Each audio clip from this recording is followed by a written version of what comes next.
This video will cover the sheet metal part flange tool. Flanges are used to model sheet metal bends in Alibre design. There are several options that control the radius: angle and position of the bend, size of the leg, an adjacent section of flat stock material, type and size of bend reliefs, and behavior of the bend during an unfold operation.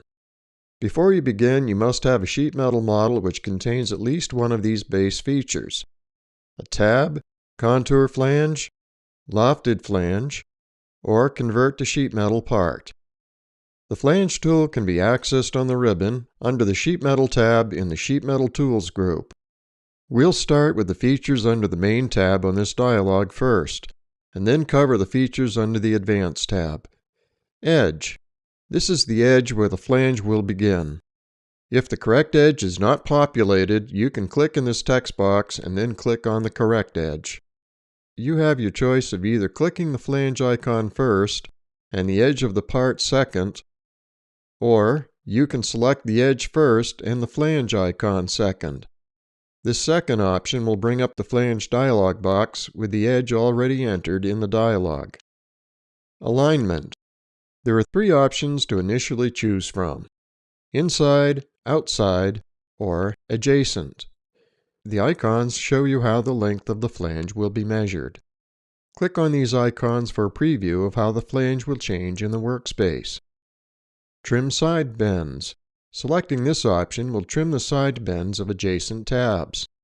These two side-by-side images show you how this option changes the adjacent tabs.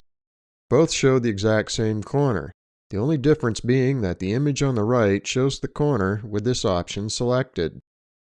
This option is applicable only when both of the following cases are true. 1. When the edges adjacent to the selected edge have flanges, and 2. The bend alignment type of the current flange being made is inside or outside. Leg length. This is the length of the flange. The three available options pertaining to how the leg length is measured are inside, outside, and tab. The icons show how the length of the leg will be applied. Once the OK button is clicked, you cannot edit this feature from the flange dialog box, but it can be edited from the sketch. Bend only. This option will only create the bend section of the flange, and not the leg of the flange. Here's a close-up view of what this option does. Match taper. Selecting this option will create a flange whose sketch matches the angle that it was created from. These two figures show the differences between the options. The left image shows the flange with the match taper not selected. The right image shows the same flange with the option selected. Choose Width Offset if you want to apply offsets to the sketch while creating the flange. The upper numeric control will be associated with the right side of the flange when viewing the flange from the inside of the bend with the existing geometry on the bottom and the flange pointing upward. When a positive value is entered as a width offset, the offset will always be applied inward, toward the center of the flange. When a negative value is entered as a width offset, the offset will always be applied outward, towards the outside of the flange. Bend angle. This is the angle between the surface the flange was selected from and the surface of the flange that is being created. Bend radius. This is the radius of the flange. By default, this value is set to the global bend radius. To change it, highlight all of the text and type in the desired value. Reverse bend. This will reverse the bend to go in the opposite direction. Label. This is the description that will appear in the Design Explorer. The Advanced tab allows you to add more detail to the flanges you create.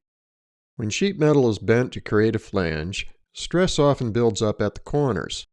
This stress is typically reduced by using types of bend relief. The three bend relief types you can specify in Alibre are none, rectangular, and round.